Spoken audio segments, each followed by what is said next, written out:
Enquête. L'édito politique sur Europe 1 avec Le Figaro. Bonjour Vincent Trémollet de Villers. Bonjour Dimitri, bonjour Anissa, bonjour à Vincent. tous. Vincent, la semaine dernière, lors d'un colloque, Jean-Luc Mélenchon a fait une intervention qui fait polémique. Il considère que la formule langue française n'est plus adaptée. Il faudrait parler de langue créole. Et ça vous inspire? Jean-Luc Mélenchon parle tout le temps, Dimitri. Il parle bien, il le sait, il aime ça. Et comme son public est crédule, il arrive qu'il considère ses auditeurs comme complètement idiots. Quand on est capable de comparer Rima Hassan à Victor Hugo revenant de 15 ans d'exil à Guernesey, c'est qu'on pense pouvoir faire gober n'importe quoi. Alors peut-être qu'à force de fréquenter Louis Boyard, Mathilde Panot et Thomas Porte, le chef des Insoumis a fini par se prendre sincèrement pour un phare de la pensée. Sur la langue française, par exemple, il prend un air savant pour enfoncer des portes ouvertes et nous dire qu'elle a des racines gréco-latines, des apports espagnols, anglais, russes, arabes, hébreux. Et il en tire la conclusion qu'au fond, il n'y a pas de langue française. C'est aussi bête que de dire qu'un fleuve n'existe pas parce qu'il a des affluents.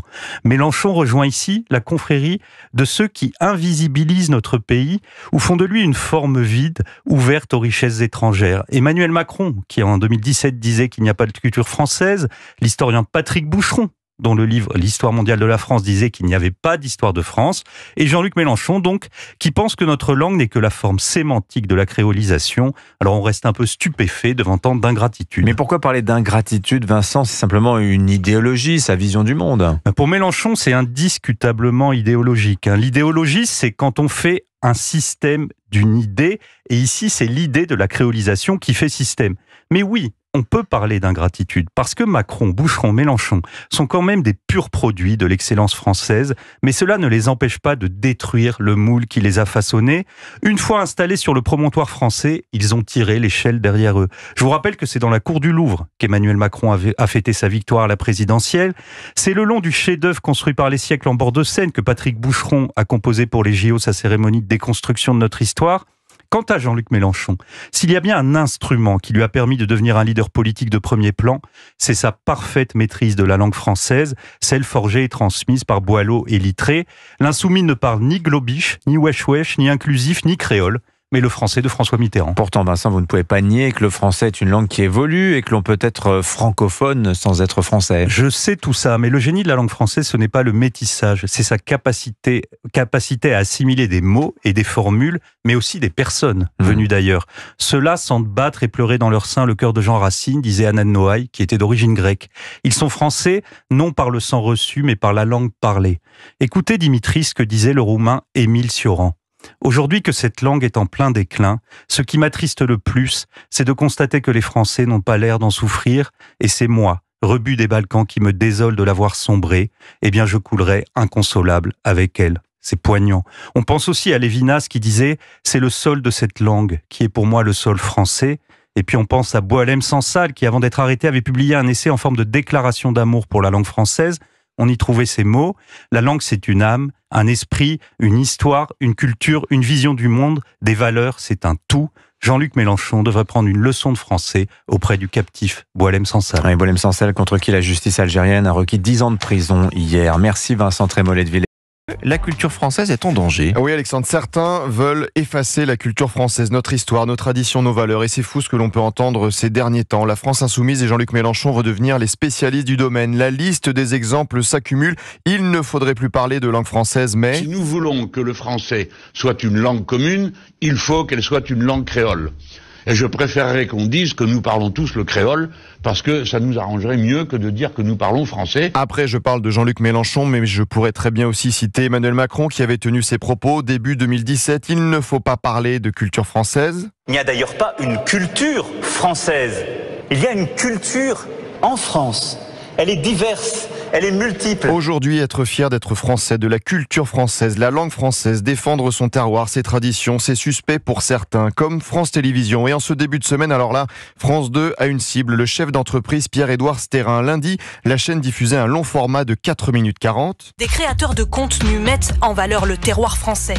Certains comptes ont retenu l'attention d'un milliardaire qui aimerait profiter de leur influence pour diffuser ses idées très à droite. Quand il s'agit de parler des 1500 personnes blessées samedi soir lors de la fête de la musique, des agressions, des dégradations, il n'y a personne à France 2. Mais pour s'attaquer à Pierre-Édouard Stérin, on mobilise des équipes. Caméras cachées, grande investigation, on cible une structure comme le Canon français qui organise des banquets festifs géants partout en France, qui valorise notre terroir, notre patrimoine. Nous filmons discrètement. Une ambiance festive, avec chants et plats régionaux. L'entreprise des influenceurs a été rachetée par un homme d'affaires qui défend, lui, une vision très conservatrice de la société. Ah oui, des jeunes gens qui font la fête sans commettre des violences, qui mangent de la charcuterie et du fromage, c'est suspect. Et ce n'est pas fini. Grosse mobilisation encore hier du service public contre Pierre-Édouard Stérin dans l'émission Cache Investigation avec Élise Lucet. Évidemment, ils n'iront pas faire une émission sur le patron de presse très à gauche, Mathieu Pigasse. Et tout se passe avec votre argent. Je rappelle la rémunération fixe de la patronne de France Télé, Delphine Ernotte, près de 27 000 € par mois. Un financement de l'État de 2,5 milliards d'euros. Quand il s'agit de parler d'un grand défenseur de la langue française, Boualem Sansal, détenu en Algérie, il n'y a plus personne. 14 secondes hier soir aux 20h de France 2. 10 ans de prison ont été requis contre Boualem Sansal. La culture française est en danger. Certains veulent la voir disparaître. Hier soir, tapis rouge de la bien-pensance médiatique. La patronne de France Télé, Delphine Ernotte, était sur le plateau de Quotidien sur TMC avec Yann Barthès pendant 27 minutes. Le service public est un trésor national et que ce trésor, il est de plus en plus attaqué. La haine des médias de droite et d'extrême droite à l'encontre de l'audiovisuel public va parfois très loin. Tapis rouge, Delphine Ernotte qui s'auto-complimente et parle de nous dès le début. Ce sont les vrais nouveaux censeurs. Moi, ce que je dis, c'est que, en fait, on invite tout le monde, on s'adresse à tout le monde. Tous les points de vue ont leur place sur nos talk-shows à nous. On s'adresse à tout le monde? Bah non, quand on ne traite pas dimanche les violences de la fête de la musique, on invite tout le monde. Allez dire ça à Gilles-William Goldanel. Tous les points de vue ont leur place, bien orientés quand même. Je rappelle les titres d'émissions sur France 5 en février. Hamas, une organisation toujours dangereuse, point d'interrogation, ou encore Trump, le nouveau visage du fascisme, où on invite des personnalités sans dévoiler leur passé politique. J'ai tous les exemples à disposition, mais je rappelle la ligne éditoriale de Delphine Ernotte. Alors tout d'abord, je tiens à dire qu'on ne représente pas la France telle qu'elle est, mais on essaie de représenter la France telle qu'on voudrait qu'elle soit. Tout est dit, la culture française est menacée. 87 députés macronistes dans le premier gouvernement Macron ne sont pas venus à l'Assemblée nationale pendant 1 an et demi. C'est-à-dire que les comptes, ils ont touché leur salaire, leur indemnité. C'est pas des salaires. Ça va, toi, si tu vas pas bosser à l'usine, qu'est-ce qui se passe? Ton patron, il te paye quand même? En 2018, 21 ministres du gouvernement Macron avaient déjà eu affaire à la justice ou au fisc. Pour quelqu'un qui voulait changer les choses, je trouve qu'il fait quand même assez fort. Eh bien, il faut que les gens le sachent. Parce que ce qu'on nous a vendu, en fin de compte, c'est un leurre. Ce qu'on nous a vendu, c'est un mensonge éhonté.